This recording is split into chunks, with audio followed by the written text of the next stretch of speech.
આપણે કાલે સંકેતના આધારે આપણને મળેલા 5 બોલ ઉપર સાંભળ્યું. આ મેં ઇન્ડિયામાં ગુરુ ભગવંતો સાધુ સાધ્વીઓ પાસે વ્યાખ્યાનમાં વાંચણીમાં જે સાંભળ્યું છે અને જે મેં લખ્યું છે એ પોઈન્ટ એમનાથી મને જે જાણવા મળ્યું છે હું તમને કહું છું. એમાં કંઈ પણ મારી ભૂલચૂક થતી હોય તો પ્લીઝ મને પોઈન્ટ આઉટ કરજો. We can all learn together from it. તો કાલે પૂનમનો દિવસ છે, બાકી છે, એટલે મારે જે આપણે ત્રિપદી કાલે કવર કરી એમાં તપ ઉપર જે ભાવ હતા વાંચણીમાં એ હું આજે ડિસ્કસ કરું છું. આપણે 12 પ્રકારના તપ જાણી ગયા છીએ. પહેલા 6 પ્રકારના અભ્યંતર તપ છે ને 6 પ્રકારના બાહ્ય તપ છે. તો એમાં કાલે બાકીનો મોટો દિવસ હોવાથી કોઈ પણ પ્રકારનું તપ કે આરાધના નાની કે મોટી જે થઈ શકતી હોય એ આપણે કરવાનો ભાવ રાખવા જોઈએ. એ ભાવ આપણે ગૂંથવા જોઈએ. પ્રતિક્રમણમાં સંખારાનો પાઠ આવે છે અને પ્રતિક્રમણ એ આવશ્યક સૂત્ર છે. એટલે કે રાયસી પ્રતિક્રમણ અને દેવસીય પ્રતિક્રમણ 2 વખત આવશ્યક કરવા જોઈએ. એમાં સંથારાનો પાઠ આવે છે. તો સંથારો તો આપણે એક જ વખત લઈએ, તો પછી રોજે રોજે ગૂંથવાનું કારણ શું? એમાં એક પદ આવે છે ઉષાસ નિશાસેહિં વોસિરામી, એટલે કે જે શ્વાસ લઈ રહ્યો છું અને જે શ્વાસ છોડી રહ્યો છું એને પણ વોસિરાવું છું. આટલું સૂક્ષ્મ જ્ઞાન એ આપણા તીર્થંકર ભગવાન જ આપણને આપી શકે. તો આ સંખારાના પાઠ, આ પદ, આવા ભાવ બોલતા બોલતા આપણને શું થાય? તો એ સંસ્કાર આપણી આત્માના પ્રદેશો ઉપર ગૂંટાવા લાગે. કાલે આપણે જેવી રીતે કીધું કે મેથ્સનું ટેબલ હોય એ આપણે ગોખી રાખ્યું હોય તો કોઈ પણ વચમાંથી પણ પૂછવામાં આવે કે 6 5 શું તો 30 તરત આન્સર આવી જાય. એનું કારણ શું? કે એ ગૂંટેલું છે. જેવી રીતે એ જ્ઞાન, વ્યવહાર જ્ઞાન એ આપણે ગોઠવ્યું છે, એવી રીતે આત્માનું આપણું જે જ્ઞાન છે, સમ્યક જ્ઞાન, એ પણ આપણે એવી જ રીતે ગોઠવાનું છે.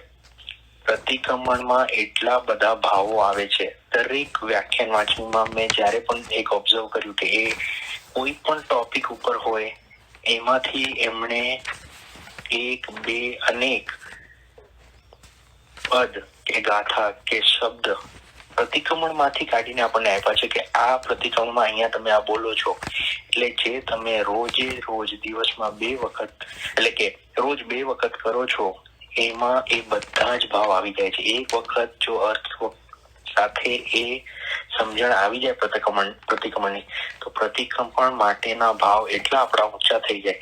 એ પણ એક પ્રકારનું તપ છે.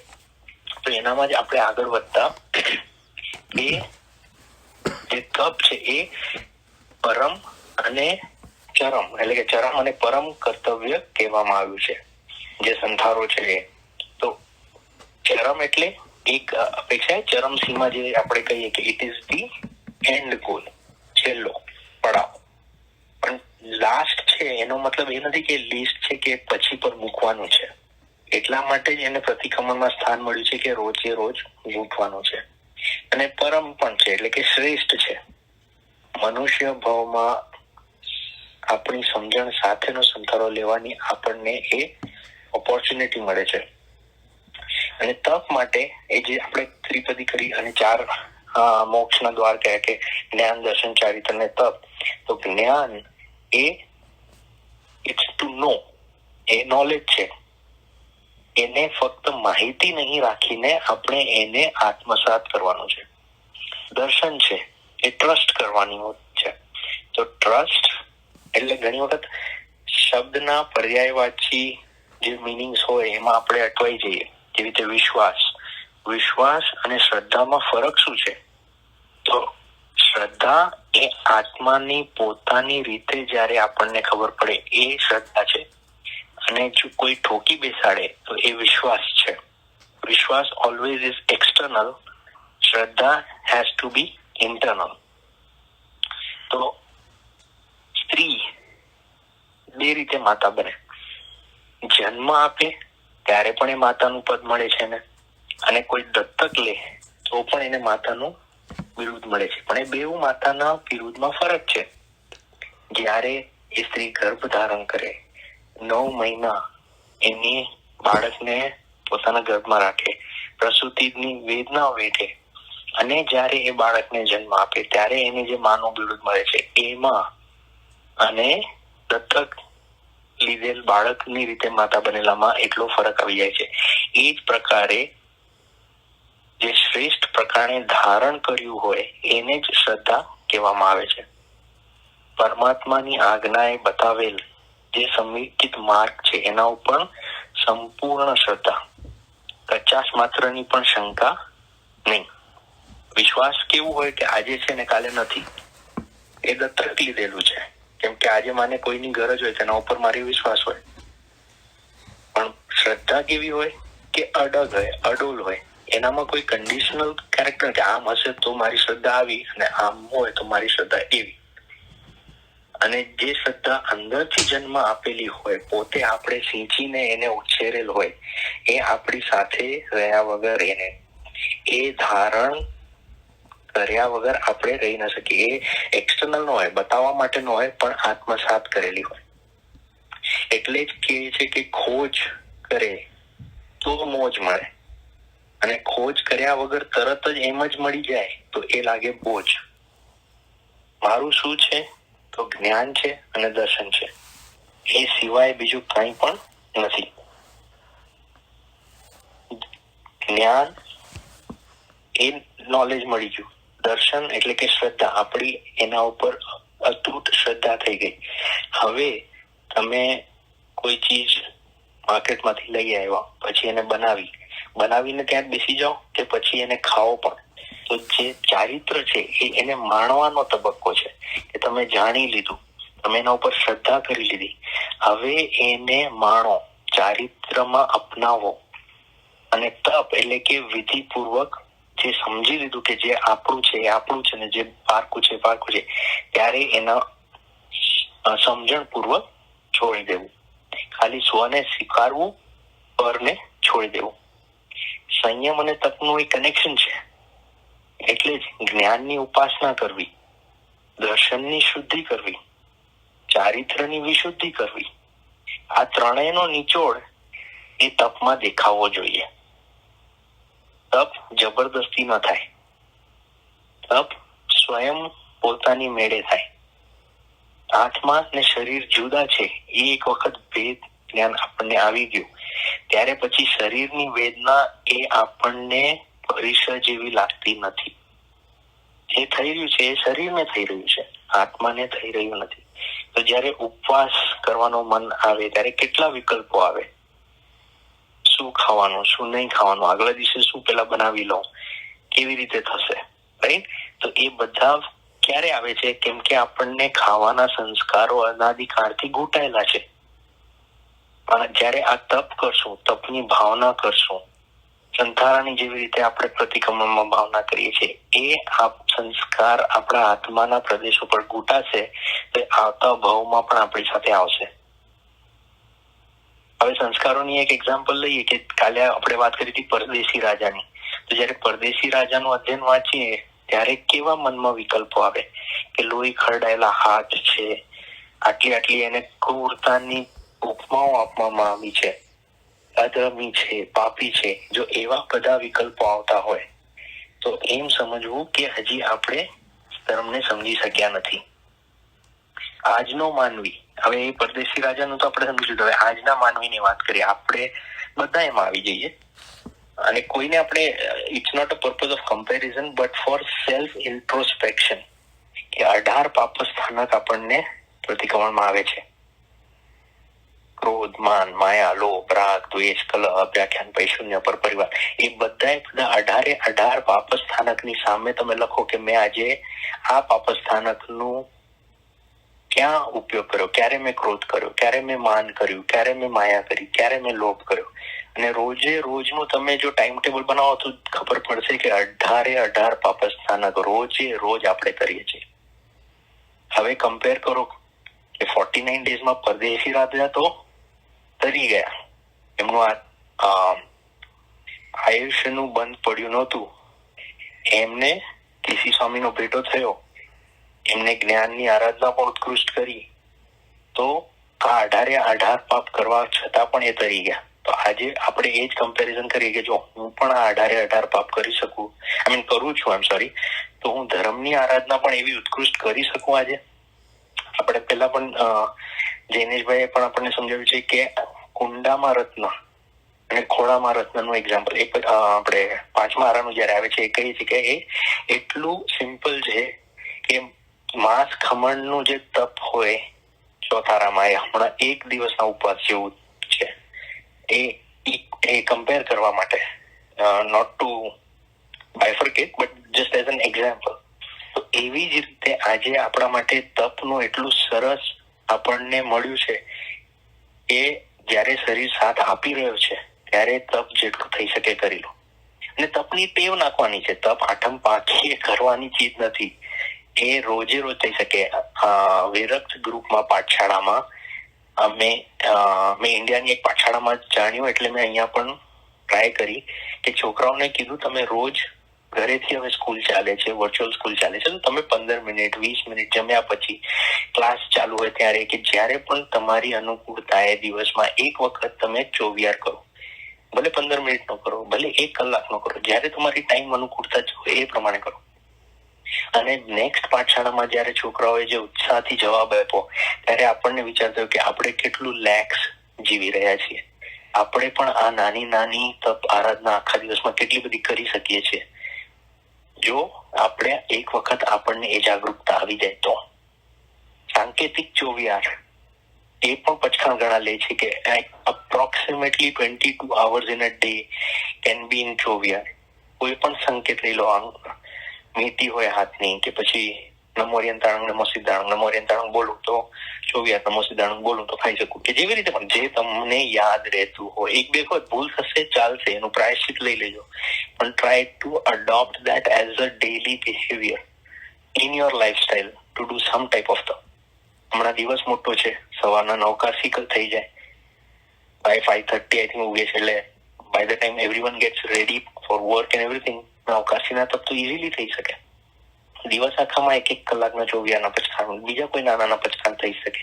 તો તપની આરાધના at any time every day can be done. બીજું તો કોઈ પણ પ્રકારનું તપ, ઉપવાસ હોય, આયમિલ હોય, ઉપવાસ હોય, છઠ હોય, અઠમ હોય, એના પચખાણ લેતા પહેલા આ 4 પોઈન્ટનું સ્મરણ કરવું.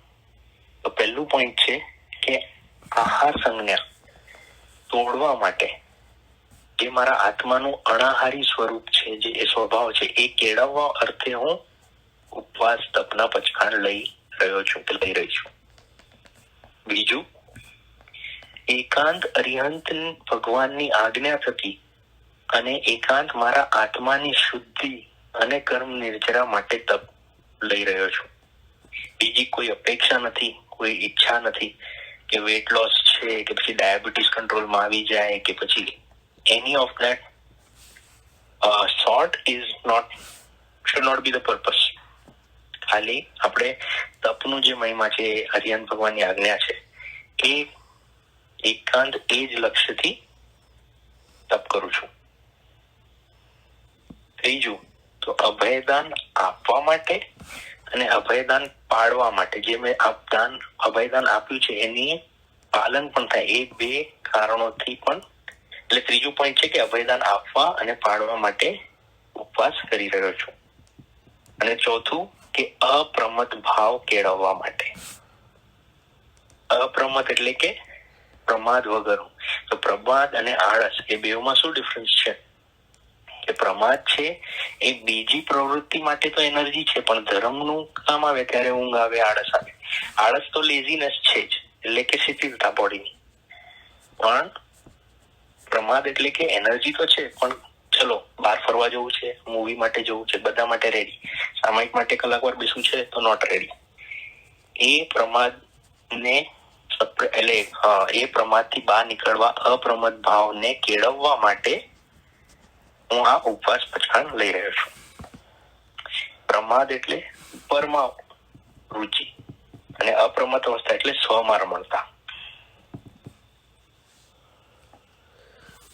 હવે આહાર કરવું પડે એટલે ઉપવાસ તો ચલો આટમ પાકી કે જે દિવસે આપણે થતું હોય, રોજ ન થતું હોય, પણ આહાર કરીએ છીએ ત્યારે શું ભાવ રાખવા કે આહાર એને દવા તરીકે લેવું કે મારું ક્ષુધા વેદનીય કર્મ છે એને શાંત કરવા માટે હું આહાર લઈ રહ્યો છું. Not for taste, not because I like it, but આ બોડી છે એને ચલાવવા માટે કે એ બોડીને એનર્જી મળી રહેશે તો હું વધારે ધર્મ આરાધના કરી શકીશ, એ કારણથી હું આહાર લઈ રહ્યો છું. તો એના 6 કારણ છે. એ કારણ આપણે પછી લેશું, પણ બેઝિકલી આહારને જોવાની દ્રષ્ટિ બદલવાની છે. ક્યારેક બહુ મનગમતું ચીજ હોય એ આવી જાય. ફોર એક્ઝામ્પલ ગુલાબજાંબુ બહુ ભાવે છે અને આજે ગુલાબજાંબુ મળે તો એને આરોગતા પહેલા try to take a pause of 60 seconds. 1 જ મિનિટ, વધારે કરી શકો તો ઉત્તમ છે, પણ 1 મિનિટનું પણ તમે એને ખાલી જુઓ અને બેસી રહો. આરોગવાની જે તીવ્રતા તમારે એને ખાવાની હતી 1 મિનિટ પહેલા, એના કરતા એ તીવ્રતા ઘણી શાંત થઈ જશે. જે એમાં ભાવ ભળતા હતા કે હા મારે ખાવું છે, એ શાંત થઈ જશે. એટલે પછી જયારે ખાશો ત્યારે એટલા ગાઢ કર્મ નહીં બંધાય કે એમાં એટલું રસ એમાં પડશે નહીં.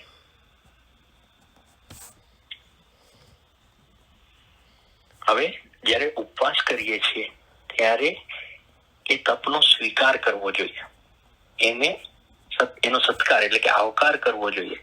કરવું છે, કરવું પડે છે, કરી લઈશ, એના કરતા આ કરવા જેવું છે એ ભાવ મૂકવાના છે. તો આહાર નથી છોડતા આપણે ઉપવાસમાં, પણ આહાર પ્રત્યેની જે આસક્તિ છે, એ સંજ્ઞા છે, એ તોડીએ છીએ. આહાર સંજ્ઞાની જે ગાઢ બંધન બંધાયેલું છે એ તોડવાની આપણે ટ્રાય કરીએ છીએ. આસક્તિ હોય કોઈ ચીજમાં ત્યારે શું કરાવે? આર્ત ધ્યાન કરાવે.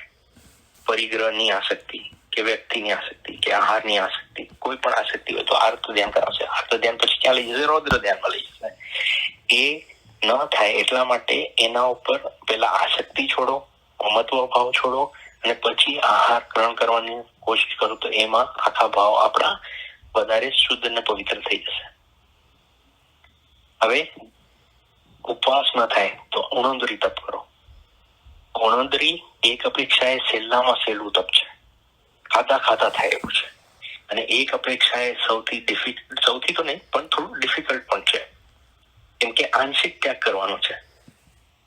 થોડું ખાધા પછી એ ગાડી પર બ્રેક મારવી હાથ કે મોઢા ઉપર, it is a difficult thing to do. આંશિક ત્યાગ કરો ત્યારે ઓછું ખાઈએ એને ઇટ્સ બેઝિકલી અ પેરેડોક્સ. ઓછું ખાઈએ તો તાકાત વધુ મળે અને it is something that can only B done practical. તમે કરશો, ખુદ ખાઓ ખુદ જાનો. અમારા ગુરુજી કે કોઈને સમજાવવું હોય કે ગોળ કેવું તો કે મીઠું. હા, પણ મીઠું એટલે કેવું? એટલે સ્વીટ. સાકર જેવું? ના, સાકર જેવું નહીં. તો બીજા કોઈ સ્વીટ જેવું? ના. ગોળનું ટેસ્ટ કેવી રીતે જાણવું? કે ખાધા પછી જ ખબર પડે. એને કેટલું પણ તમે ઉપમાઓ આપો, સમજાવવાની કોશિશ કરો તો એ નહીં જ સમજાશે. ખુદ ખાઓ ખુદ જાનો. એવી જ રીતે ઉણોદરી તક છે. તમે ઓછું ખાઓ, તમને ઓટોમેટિકલી લાગશે કે તમારી સ્ફૂર્તિ વધી ગઈ છે.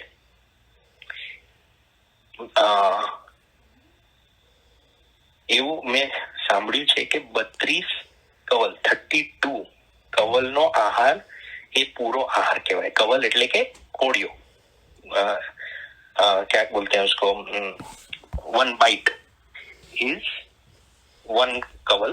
So 32 Kawal is considered complete આહાર. એમાં 1 કવલનું પણ તમે ત્યાગ કરવાનો ટ્રાય કરો. આયુર્વેદિક પરંપરામાં એવું કહે છે કે હોજરીના તમે 4 અગર ભાગ કરો તો એમાં શિયાળામાં 1 ભાગ પાણીનો, 2 ભાગ ખાવાના અને 1 ભાગ ખાલી રહેવો જોઈએ. So at any given point of time only 3/4 of your stomach should be full, not completely full.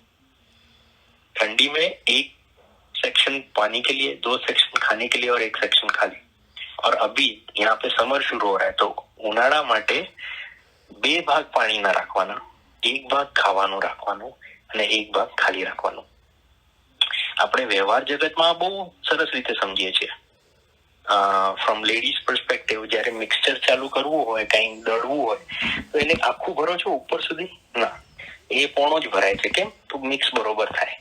લોન્ડ્રીમાં કપડા લોડ કર્યા, આખું થાસીને કપડા ભરી દો. એક કઈ દોરો રાખવાની જગ્યા ન હોય તો એ ચાલશે? મશીન નહીં ચાલે. ધોવાશે કપડા? નહીં ધોવાય. એને 3/4 ભરશો તો જ બરોબર ધોવાશે. તો આ બધું જયારે સમજણ હોય છે, એવી જ રીતે આપણા શરીરના સ્ફૂર્તિ માટે, મનની એકાગ્રતા માટે થાસીને ચાપીને આહાર કરવો નહીં. એના કારણ છે કે આહાર કેવી રીતે ન કરવો, એ આપણે પછી ક્યારેક લઈશું કે કેવી રીતે આહાર ન કરવો જોઈએ. હમણાં આપણે કેવી રીતે આહારને જોવું એ આપણે સમજી લઈએ. તો 32 કવલનો આહાર છે. 3/4 આહાર કરવાનો હોય. મન છે ને આપણને હંમેશા કહે છે કે હજી થોડું ખાઈ લે, એ પૂર્તિ માંગે. એ ફોર એક્ઝામ્પલ, આપણે સસ્પેન્સ મૂવી હોય અને એના છેલ્લા 15 મિનિટ હું તમને ન બતાડું તો ચાલે? ન ચાલે. પૂરું જોવું જ પડે કે આગળ થયું શું આગળ. કે પછી નોવેલ હોય ને નોવેલનો છેલ્લો ચેપ્ટર કાઢી દો, બાકી જેટલા ચેપ્ટર છે મૂકી દો, તો ચાલશે નહીં. We need closure, we need completion. That is how we are habituated as people. Cricket match, for example, એન્ડમાં 1 ઓવર બાકી હોય ને જે ઓલું હોય ને આપણે રસાકસીનો ખેલ, ત્યારે બંધ કરી દો ટીવી. થાય? ન થાય. એવી જ રીતે આપણું મન કહે છે કે હજી ખાઈ લે, પેટ પૂરું ભરી લે, પછી આરામથી સુઈ જા. એને આપણને કંટ્રોલમાં લાવવાનું છે. મનને કહેવાનું છે કે આ હું શરીર માટે કરી રહ્યો છું, મારા રસેન્દ્રિય માટે નહીં. ગુણોંદરી માટે આત્મશક્તિ જોઈએ, એટલે કે આત્મબળ, આપણું મનોબળ સ્ટ્રોંગ હોવું જોઈએ. એનાથી આપણી સંતોષ વૃત્તિ વધશે. અને જો સંતોષ વૃત્તિ અહીંયા વધશે તો સંસારના બીજા કામોમાં પણ, પરિગ્રહ ભેગો કરવામાં કે જે પણ આપણા કરે છે એમાં પણ આપણી સંતોષ વૃત્તિ વધતી જશે.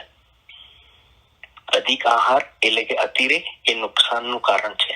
એ તો આજે પણ સાયન્સ ને આપણે ડાયટિશિયન ને બધા કે જ છે કે વધુ ખાવું સારું નથી. અને સ્પર્શના 9 બોલ છે. 9 બોલનો રેફરન્સ હજી મારી પાસે એક્ઝેક્ટ નથી, એટલે બધા 9 બોલ મારી પાસે નથી. પણ સ્પર્શના 9 બોલમાં આર્ય ક્ષેત્ર, ઉત્તમ કુળ હોય છે. એમાં 9મું છે શ્રદ્ધા. એ શ્રદ્ધા is considered independent. In sum books they don't say 9, they say 8+1. જે 8 સ્પર્શના બોલ છે પ્લસ 9મું શ્રદ્ધા છે. શ્રદ્ધા કેમ? કેમ કે it requires individuals on effort. શ્રદ્ધા કેળવવાની હોય, એ થાસી ન શકાય, એ થોપી ન શકાય. આર્ય ક્ષેત્ર, ઉત્તમ કુળ તો એ આપણા હાથની વાત નથી, એ તો આપણા પૂર્વે કરેલા કર્મની લીધે આપણને મળ્યું છે. પણ જે શ્રદ્ધા કરવાની છે એ આપણે આ ભાવમાં કરવાની છે. ગુણોદરીનો બીજો પ્રકાર અલ્પનિંદ્રા. ઊંઘ હોય એના કરતા થોડુંક ઓછું, એટલે કે થોડું વહેલું ઉઠવાનું, સ્ટડીઝ માટે કે જેવી રીતે આપણે કરતા હોઈએ છીએ. મને યાદ છે કે હું જયારે એક્ઝામ હોય એના 1 દિવસ, એક વીક પહેલા જ ખાલી સવારના 5 વાગ્યાનો અલાર્મ હોય. બાકીના દિવસે તો જ્યાં સુધી સુતા ત્યાં સુધી. પણ એક્ઝામ હોય એટલે ત્યારે તૈયારી માટે ફૂલ જોશ રેડી થઈ જાય, ત્યારે હું કરીએ. પણ એક શું કર્યું આપણે? સંસારના કામો માટે, આપણા હવે ધર્મના કામો માટે, આપણી આત્માની શુદ્ધિ માટે કરવાનું છે. તો અલ્પ નિંદ્રા. જયારે જાગતા હોઈએ, એટલે કે આપણે જાગૃત અવસ્થામાં હોઈએ, ત્યારે આપણા વિચારોની જે પણ આપણે મગજમાં થઈ રહી છે, મનમાં થઈ રહી છે, એના ઉપર આપણી વોચ રહે છે, એટલે કે આપણે એના ઉપર જોઈ શકીએ છીએ. અને અતિ નિંદ્રા હોય ત્યારે વિચારોના શું અંદર થઈ રહ્યા છે,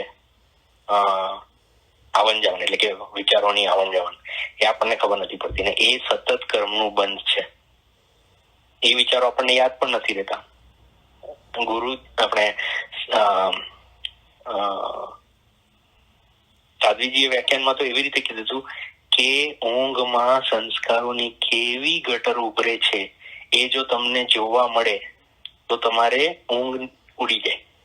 આપણે અતિ નિંદ્રામાં હોઈએ ત્યારે આપણને એ સપના પણ યાદ નથી રહેતા. જેવું કહે ને કે કાલે કંઈક સપનું આવ્યું હતું પણ હવે યાદ નથી શું હતું. એવી જ રીતે જયારે ઊંઘમાં આપણને આપણા ઉપર કંટ્રોલ નથી હોતું, એટલે બહુ ખાઈ લીધું હોય તો ઊંઘ પણ એવી ઘસઘસાટ આવશે. થોડું ખાધું હશે તો ઊંઘમાં પણ આપણની જાગૃતતા સારી રહેશે. બીજું આવે છે આપણે આઈ થિંક પહેલા અણુવ્રતમાં કે અહીં ભારે કે વધુ ભાર ભર્યો હોય તો વધુ ભાર ઘણી રીતે એને અનેક દ્રષ્ટિએ જોવાનું છે કે બહુ ખાવાનું બનાવશું તો વાસણો વધુ થશે તો એને ધોવા માટેનું એફર્ટ પણ વધુ પડશે, પાણી એટલું વધુ વેસ્ટ જશે, ટાઈમ એમાં વધુ જશે બનાવવામાં, પછી વાસણ સાફ કરવામાં, બધી રીતે. તો જો લિમિટેડ દ્રવ્ય હશે તો એટલા વાસણ પણ ઓછા વપરાશે, એટલી પાણીની વેસ્ટેજ પણ ઓછી થશે. આપણે જેવી રીતે બાળકો ઉપર ભણવાનો અતિ ભાર કરીએ છીએ કે આ પણ ક્લાસ કરો ને તે પણ એક્ટિવિટી કરો ને એવી રીતે, તો એ જ અપેક્ષા અહીંયા ખાવાનું કે આપણે કામ કરવાનું જે છે એને પણ એવી રીતે લઈ શકીએ છીએ. તો તપ છે તિથિનો નથી પણ રોજે રોજ કરવાની ચીજ છે અને એ ઇઝીલી થઈ શકે છે. નાના નિયમથી સ્ટાર્ટ કરવાનું એટલે આપણને એકદમ ન લાગે. તમે જોયું હશે જીમમાં જોઈન કરો અને પહેલે દિવસે 50 પાઉન્ડનું ડમ્બેલ ઉપાડો તો બીજા દિવસે હાથ જ કહી દે કે બસ આ મસલ પુલ થઈ ગયું છે, આમ થઈ ગયું છે, અને પછી રહી જાય. એના કરતા 5 પાઉન્ડ થી સ્ટાર્ટ કરશો, 10, 15, 20 તો ઇવેન્ચ્યુઅલી 50 ઉપાડી શકાશે. એ જ અપેક્ષા એ નાના તપથી શરૂ કરીને સ્ટેપ ફર્ધર. દ્રઢ ભાવથી ઉણોદરી બહુ ઈઝી લાગશે. દ્રઢ અગર નિશ્ચય નહીં હશે તો ઉણોદરી વધુ અઘરી લાગશે. હવે ઉણોદરી પણ બે રીતે છે. દ્રવ્યની ઉણોદરી એટલે કે કેટલા ખાવાની આઈટમો છે અને એવી રીતે, અને ભાવની ઉણોદરી છે. ભાવની ઉણોદરી દ્રવ્યની ઉણોદરી કરતા અનેક ગણી વધુ અઘરી છે. દ્રવ્યની અલ્પતા તો બહુ કરી હશે આપણે, અકામ રીતે પણ કરી હશે. જ્યારે પિરિયન્સની ગતિમાં ખાલી ઘાસ ખાવાનું મળ્યું હશે કે એવી રીતે, તો જે એક દ્રવ્યથી પણ ચલાવી લીધું એટલું જ.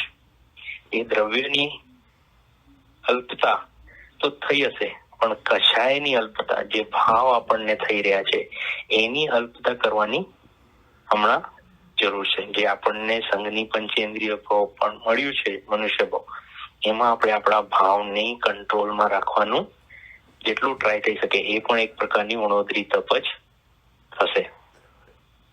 તો 9:56 થઈ ગયા છે, તો I'll take a pause here. કોઈને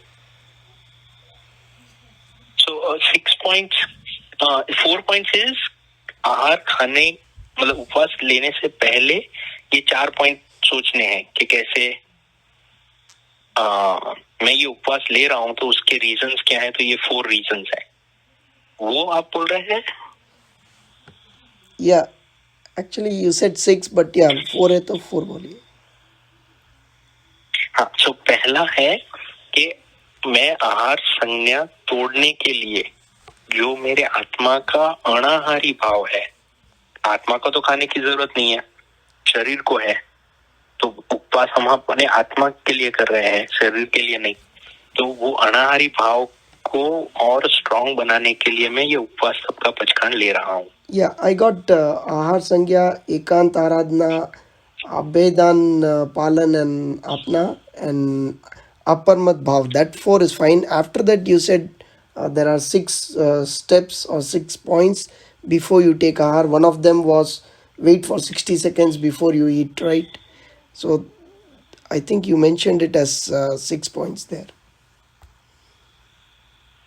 Okay, let me. So basically आहार खाने के 6 कारण हैं कि मैं अपने शरीर को चलाने के लिए आहार खा रहा हूँ. मेरे शारीरिक बीमारी या कोई एज रिलेटेड फैक्टर है जिससे उपवास नहीं हो पा रहा है, इसके लिए मैं खाना खा रहा हूँ.